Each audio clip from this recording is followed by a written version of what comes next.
And special thanks to our friends at Tesmax who were nice enough to send us this HDMI ultra high speed cable. You can see here on the sticker, this is a 8K HDMI cable. Works with Blu-rays, video game systems, etc. Inside of here, got a little customer service information here from the company. That's always nice. Little user's manual.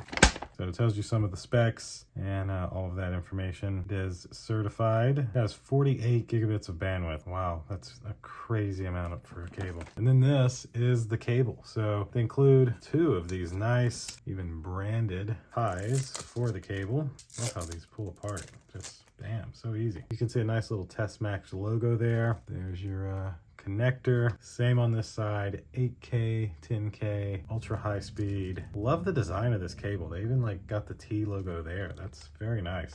So this is a 10-foot cable. As you can see, it's braided. I mean, very, very nice, high quality cable here. I would definitely recommend these for anybody who is wanting to kind of overpower their current 4K system, because this cable would have more than enough bandwidth to send 4K signals. Or of course, if you have 8K TVs and receivers, then this is perfect for 8K. That will essentially do it for this Tesmax 10-foot 8K HDMI cable. Thanks again to Tesmax, who was nice enough to send this to me to unbox and show you. Thank you all for watching, and we'll see you in the next one. Deuces.